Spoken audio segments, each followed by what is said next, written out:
Hello दोस्तों। आज की क्लास में हम लोग 18 जनवरी 2019 का फर्स्ट शिफ्ट देखने जा रहे हैं।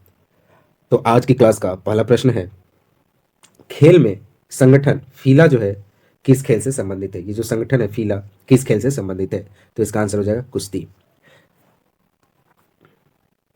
अगला प्रश्न है, कपास का सबसे बड़ा उत्पादक देश कौन सा है? तो इसका आंसर हो जाएगा चीन। चीन कपास का सबसे बड़ा उत्पादक देश है।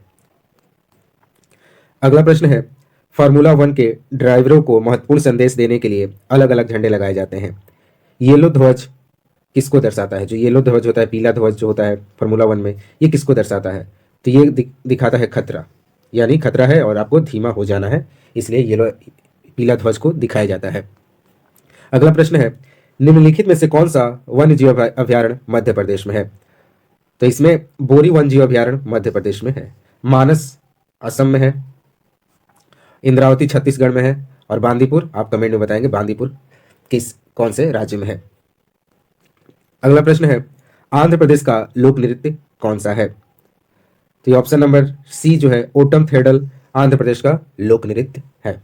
आप कमेंट में बताएंगे केरल के जितने भी लोक नृत्य हैं आप उनको जल्दी से कमेंट में लिख देंगे। अगला प्रश्न है, सेंधा नमक का अपवर्तांक कितना होता है? तो सेंधा नमक का अपवर्तांक 1.54 होता है। अगला प्रश्न है, विरूपाक्ष मंदिर किस राज्य में स्थित है? तो विरूपाक्ष मंदिर कर्नाटक में स्थित है।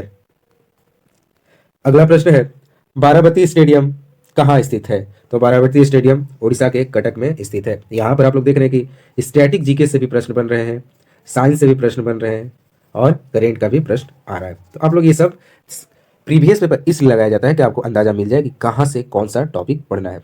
मान लीजिए आपका आरपीएफ का एग्जाम है, तो आरपीएफ का एग्जाम है तो आपको सिर्फ आरपीएफ का ही पेपर नहीं देखना है। जितने भी टीसीएस द्वारा लिया गया एग्जाम, एसएससी का, सीजीएल हो, सीएचएसएल हो, एमटीएस हो, रेलवे का ग्रुप डी हो, एलपी हो, टेक्नीशियन हो, एनटीपीसी हो, जितने भी एग्जाम हो रहे हैं पिछले 5 साल 10 साल, सबका प्रीवियस ईयर आपको देख लेना है। एसएससी जीडी जो अभी हाल में हुआ उसका भी आपका प्रीवियस ईयर देखना है और हमारे चैनल पर धीरे धीरे सब अवेलेबल हो जाएगा। अभी फिलहाल आपको सब कुछ मतलब कि जीडी का करा दिया गया, जीडी का सारा शिफ्ट देख लीजिए। उसमें से क्या होता है कि पैटर्न को सेम फॉलो किया जाता है, इस एग्जाम का प्रश्न उठा के उस एग्जाम में डाला जाता है। तो इसलिए सारे पेपर को, जितने भी प्रीवियस ईयर पेपर होते हैं, आपको सारा देखना होगा, तब जाके एग्जाम में अच्छी पकड़ बनेगी। चलिए देखते हैं अगला प्रश्न। अगला प्रश्न है, एशियाई खेलों में जो कि 2018 में हुआ था, भारत द्वारा जीते गए पदकों की संख्या कितनी है? तो ये 69 था। ये तो करंट का प्रश्न हो गया। अगला प्रश्न है, निम्नलिखित में से कौन केंद्र शासित प्रदेश नहीं है? तो असम हमारा केंद्र शासित प्रदेश नहीं है, असम की राजधानी दिसपुर हो जाएगा, जबकि लक्षद्वीप, पुडुचेरी, अंडमान निकोबार केंद्र शासित प्रदेश है। वर्तमान में केंद्र शासित प्रदेश टोटल 8 है। अगला प्रश्न है, निम्नलिखित में से किस ग्रह को विशालकाय ग्रह कहा जाता है? तो बृहस्पति को विशालकाय ग्रह कहा जाता है, ये सबसे बड़ा ग्रह है।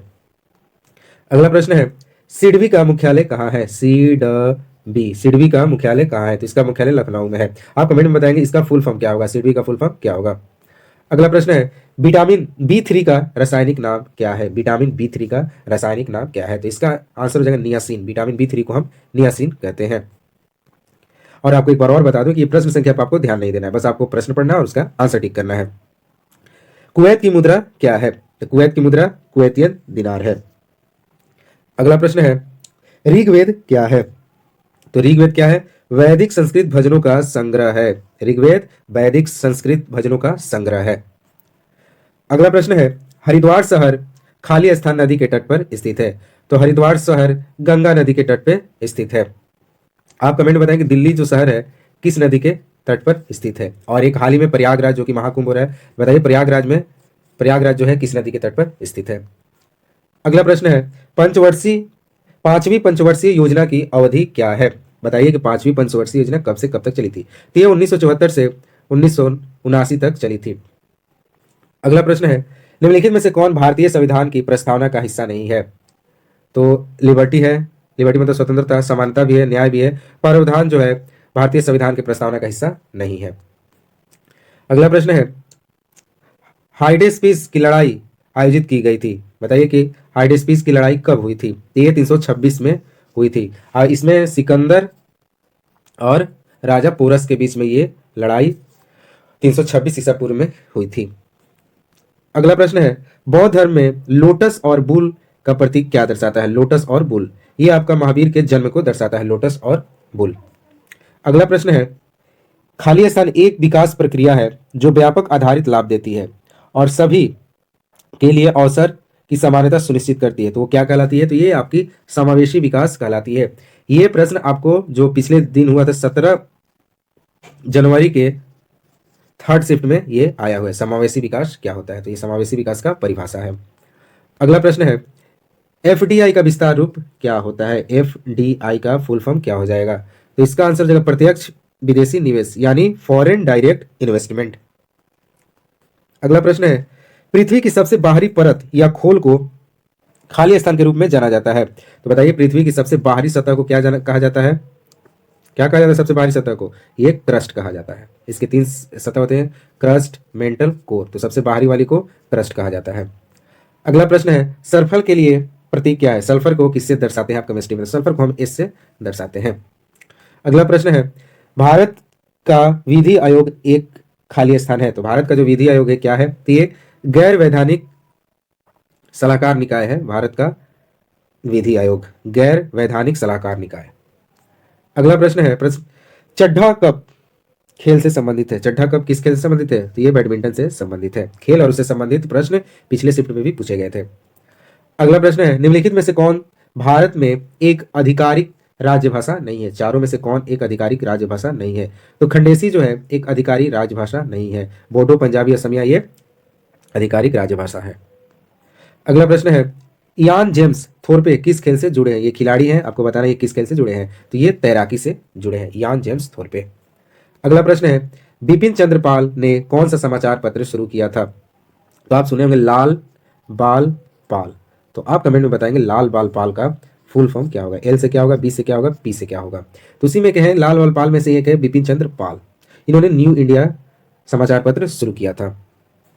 अगला प्रश्न है अम्लीय वर्षा तब होती है जब वर्षा का पीएच खाली स्थान से कम हो। तो अम्लीय वर्षा उस समय होती है जब वर्षा का पीएच मान 5.6 से कम हो, तब हम कहेंगे कि ये अम्लीय वर्षा हो रही है।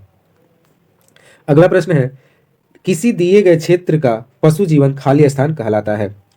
तो पशु जीवन को हम फौना कहते हैं। जहाँ पशुओं के समूह को क्या कहा जाता है? फौना। और क्या बोलते हैं पेड़ पौधे के समूह को फ्लोरा कहा जाता है और पशुओं को फौना कहा जाता है। अगला प्रश्न है असम का राज्य पक्षी क्या है? तो देखिए यहाँ पर राज्यों के भी संबंधित प्रश्न बन रहे हैं। तो देखिए असम का पूछ दिया कि राज्य पक्षी क्या है? तो सफेद पंखों वाला लकड़ी का बतख असम का राजकीय पक्षी है। सफेद पंखों वाला लकड़ी का बतख। तो वैसे ही आपको 2800 राज्य का याद करना पड़ेगा। वहां का पक्षी, वहां का फल, वहां का वृक्ष, सब राज्य की याद करना पड़ेगा। अगला प्रश्न है अफगानिस्तान की राजधानी क्या है? तो अफगानिस्तान की राजधानी काबुल है। अगला प्रश्न है खाली स्थान वाला व्यक्ति पास की वस्तुओं को स्पष्ट रूप से देख सकता है लेकिन दूर की वस्तुओं को अलग अलग नहीं देख सकता है। तो वो किस बीमारी से ग्रसित है? तो वो मायोपिया से ग्रसित है। क्या हो रहा है इसमें? मायोपिया से ग्रसित व्यक्ति जो होते हैं पास की वस्तु को स्पष्ट रूप से देख लेते हैं लेकिन दूर वाली वस्तु को नहीं देख पाते हैं, इसे मायोपिया कहा जाता है। अगला प्रश्न है संसद सदस्य कामाख्या प्रसाद तासा किस राज्य से संबंधित है? संसद के एक सदस्य हैं जिनका नाम है कामाख्या प्रसाद तासा। ये किस राज्य के हैं? तो ये असम से बिलोंग करते हैं। अगला प्रश्न है ब्रह्म समाज के संस्थापक कौन है? तो ये तो प्रश्न काफी आसान है। ब्रह्म समाज के संस्थापक हैं राजा राम मोहन रॉय। अगला प्रश्न है संविधान सभा के वित्त और कर्मचारी समिति के अध्यक्ष कौन है? संविधान सभा जब गठित हुई तो उसमें वित्त और कर्मचारी समिति एक बनी थी, तो इसके अध्यक्ष कौन बने थे? तो इसके अध्यक्ष बने थे राजेंद्र प्रसाद। आप बताइए कमेंट में कि ड्राफ्टिंग कमेटी जो बनी थी उसके अध्यक्ष कौन थे? अगला प्रश्न है कार्य की एसआई यूनिट क्या होती है? तो कार्य की एसआई यूनिट जूल होती है और ऊर्जा की भी एसआई यूनिट जूल ही होती है। अगला प्रश्न है कैट में गुण सूत्रों की संख्या कितनी होती है? जो बिल्ली होती है उसमें गुण सूत्रों की संख्या कितनी होती है? तो उसमें गुण सूत्रों की संख्या 19 जोड़े होती है। आप कमेंट बताएंगे कि जो मनुष्य होते हैं मनुष्य में गुण सूत्रों की संख्या कितनी होती है? अगला प्रश्न है राज्यसभा का अध्यक्ष और उपाध्यक्ष भारतीय संविधान के किस अनुसूची के अंतर्गत आता है?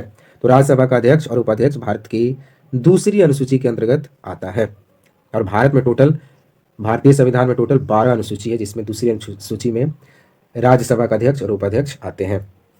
अगला प्रश्न है सुंदरवन बायोस्फीयर रिजर्व कहाँ स्थित है? तो सुंदरवन बायोस्फीयर रिजर्व पश्चिम बंगाल में स्थित है।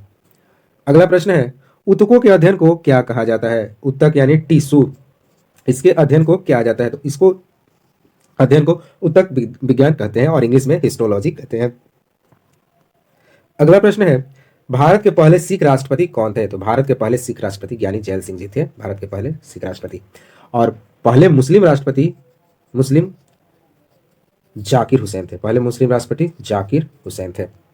अगला प्रश्न है, विश्व धरोहर स्थल एलोरा केव्स किस राज्य में स्थित है? एलोरा की गुफाएं जो है कि जो कि विश्व हेरिटेज में शामिल है, तो बताइए ये किस राज्य में स्थित है? तो एलोरा की गुफाएं महाराष्ट्र में स्थित है।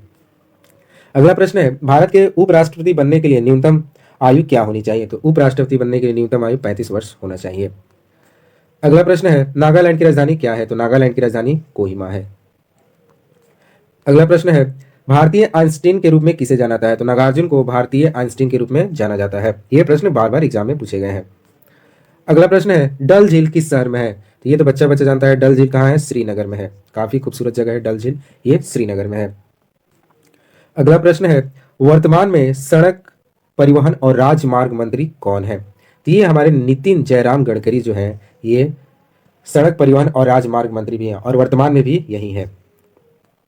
आज का सेट का लास्ट प्रश्न है, एसिटिक एसिड का रासायनिक सूत्र क्या होता है? एसिटिक एसिड, तो इसका हो जाएगा CH3COOH, ये होता है एसिटिक एसिड का रासायनिक सूत्र।